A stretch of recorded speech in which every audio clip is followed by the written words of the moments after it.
وادي شكل صينية الرقاق بعد ما السلام عليكم ورحمة الله. ازيكم احبابي؟ عاملين ايه؟ كل سنة وانتم طيبين. انتهى بقى العيد الاضحى، كل سنة وانتم طيبين. عاد الله عليكم بالخير والسعادة. اللي عندنا لسه رقاق، نعمل بيه ايه؟ انا بعمله بالطريقة دي سواء بقى في العيد او مش في العيد.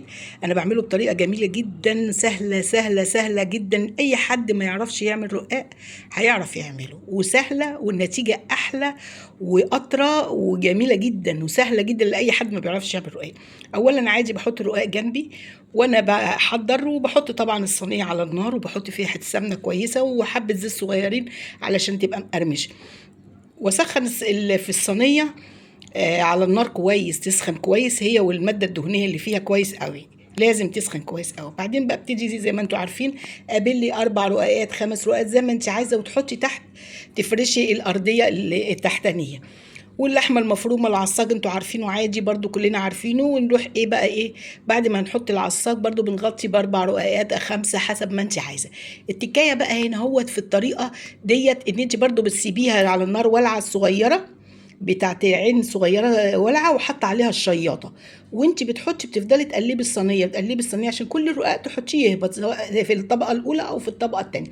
وتلفي تلفي كده على الهادي قوي قوي، ما بتتحمرش، بس هي بتخلي الرقاق يهدى ويهبط معاكي ويبقى كويس. خلصنا الطبقه التحتانيه واربع 5 رقاقات، وحطينا اللحمه المفرومه. قبل ما نحط اللحمه المفرومه لو عندك جبنه موتزاريلا يعني تروحي ايه طبعا مفككاها قبلها، وتروحي فرشه بسيطه كده من الجبنه الموتزاريلا تحت اللحمه المفرومه. قولي لي ليه؟ علشان لما تحطي اللحمه المفرومه وتخش الفرن تسيح وتمسك اللحمه المفرومه وانت بتاكليها، ما تبقاش بتتوقع منها اللحمه المفرومه. ما عندكيش خلاص، هي بتثبت ان شاء الله كده على طول. وتحطي بقى ايه بعد ما حطينا الجبنه الموتزاريلا، حطينا اللحمه المفرومه، وبعدين حطينا الاربع 5 رقاقات بتوعنا العادي عادي عادي خالص. خلاص، وهبت معانا ايه؟ هبت معانا الرقاق. بروح عامله ايه؟ بروح مقطعاها بالطريقه ديت. هي لو صينيه كبيره زي دي انا بقطع كده يمين وشمال كده، وبخلي عمود في النص كده هو بتقطع مربعات زي ما انت عايزه. قطعتيها وبعدين تروحي سايباها على جنب بقى، وتعملي التشريبه اللي انا هقول لك عليها بقى الجميله جدا دي. عبارة عن ايه؟ عبارة عن معلقة سمنة وشوية زيت صغيرين، وتحطي عليهم بضاية كبيرة كده وتضربيها الأول على جنب بشوية فلفل صغيرين ونقطة خل ونقطة بيكنج باودر، وتروحي حطاهم على ايه؟ على السمنة اللي قلتلك عليها. وبعدين تروحي عندك شوية جبنة رومي مبشور حطيهم فيها، عندك زيتون قطعي شوية فيها. بصي كل دي حاجات بتحسن الطعم. وتروحي حاطة عليهم ايه بقى؟ كوباية لبن. تحطي عليهم بعد كده ايه؟ كوبايه لبن. وبعد كده هو تروحي خلطهم مع بعضهم، وتروحي ساقيه بيهم بعد ما قطعتي، ساقيه بيهم الصينيه بالشكل ده هيطلع لك الصينيه في حته تانية خالص، طراوه وجمال وقرمشه وطعم خطير، وسهله جدا، ولا تقلبي ولا تتفرفط منك ولا تعمل.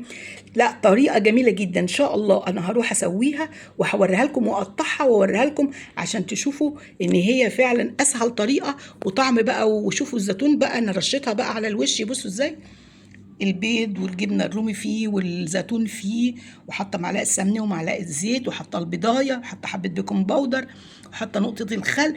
بص كل الحاجات دي. وبعد كده هو بقى رشيت ايه؟ سقيت بيها الصينيه كلها، وهدخلها الفرن على 220 عشان يبقى الفرن حامي عليها، لان هي تعتبر مستويه بسيط من تحت، يا دوبك هتكمل سوا من تحت وتتحمر من فوق. واوريكم بعد كده ان شاء الله احلى صينيه رقاق هتحبوا تعملوها في اي وقت بعد كده.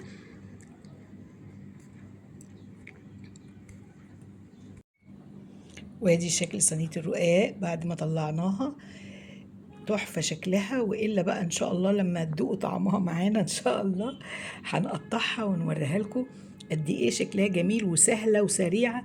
ويعني أنت تبقي عاملة اللحمة المفرومة عندك، ممكن أنا بعمل إيه بقى؟ يعني لما أجيب لحمة مفرومة ممكن أعصج جيسين 3، أعصج مثلا 2 كيلو ولا حاجة، وأحطهم في أكياس، توم يبردوا شوية أحطهم في أكياس في الفريزر. لما بكون عايزه اعمل صينيه مثلا زي كده، بروح عامله ايه؟ على طول بروح مخليه مطلعه اللحمه المفرومه وتفك، واخدها تسخينه كده وتشويحه في طاسه صغيره، وبعد كده اروح عامله بيها. يبقى الحكايه سهله عليكي. او عايزه تعملي مكرونه بشاميل، الحاجات دي بتسهل عليكي في المطبخ لما تيجي داخله، او ما عندكش اكل، ما عندكيش وقت، عايزه بالليل الولاد يتعشوا حاجه، تبقى حاجات سهله وظريفه جدا لما بتعمليها.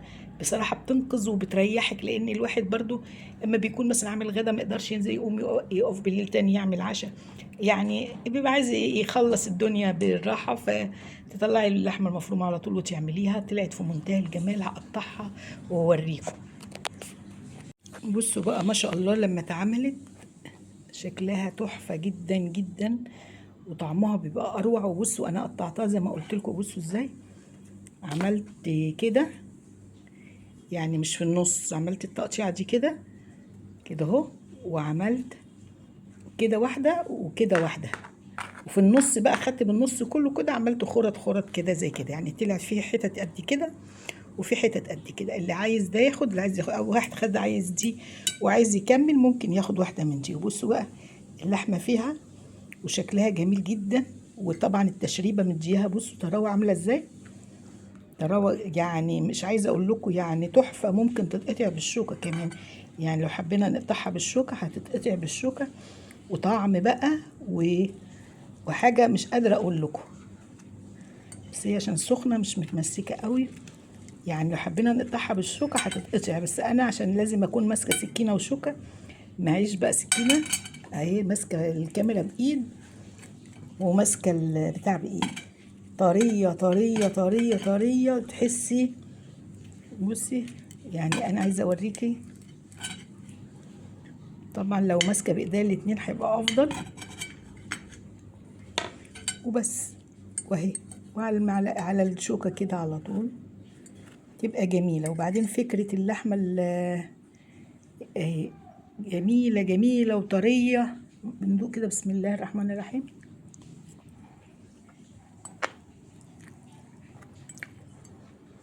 ما شاء الله ولا حول ولا قوه الا بالله، حاجه جميله جدا، يعني حلوة فعلا فعلا. وفكرة حكاية اللحمة المفرومة اللي بنحطها في التلاجة دي جميلة جدا. ليه بقى؟ علشان لما بتيجي تعملي حاجة بتقعدي تقولي لسه هعصج لحمة ومش هعصج لحمة، تروحي ضربة شوية بصل كبيرة كده في الهاند بلندر، كم بصلاية كبار، 4 5 6 بصلات كده في الهاند بلندر، و2 كيلو لحمة أو كيلو ونص أو كيلو، وتروحي معصجاه وحطها في أكياس نايلون. بعد ما يبرد خالص على تبططيه كده وتحطيه في الفريزر لما على قد الصينيه بالظبط، يعني على قد اللي بتحطيه في الصينيه. ولما يجي تعملي تروحي مطلعيه يفك شويه، وبعدين تسخنيه في طاسه كده، وتروحي شغاله عامله الصينيه على طول. حاجه ولا اروع ولا اروع ولا جمال، ولا تقولي لي بقى هتجيبي ايه عشاء بالشيء الفلاني من بره للولاد عشان يتعشوا. طب ليه؟ طب ما احنا نعمل صينيه زي دي تكفي وتوفي، منها غموس ومنها عيش ومنها كل حاجة، ومغذية ونضيفة. نضيفة، انت جايبة لحمة مفرومة فرماها على ايدك، عاملاها معصجاها في بيتك، واكلة حاجة نضيفة. يعني عشان تجيبي دي من بره تجيبي حاجة زي كده بكام؟ يعني مش اقل من 600 جنيه، لو على النظافة دي بالنظافة دي. لكن لو من غير نظافة بقى واي كلام ده ممكن تبقى اقل. لا انت عملتيها ووفرت وكفت وهتكفي وتوفي الولاد يتعشوا عشوة حلوة، ممكن يتغدوا غدوة حلوة، ممكن كمان تعمليها غدا وتعملي جنبها شوية شوربة خضار ولا شوية حاجة، واليوم يمشي ويعدي.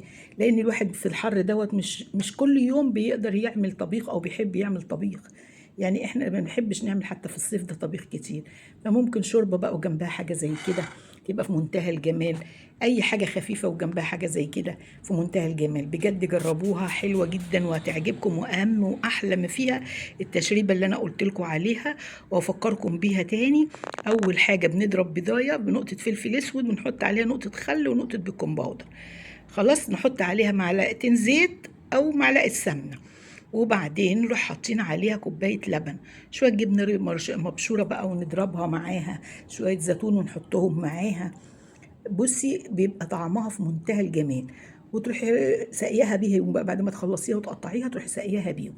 حاجه تحفه تحفه والله، هتعجبهم جدا جدا، وان شاء الله ربنا يحسن ما بين ايديكم ويوفقكم، وادعوا لنا بالتوفيق ان شاء الله، واشكركم والى اللقاء.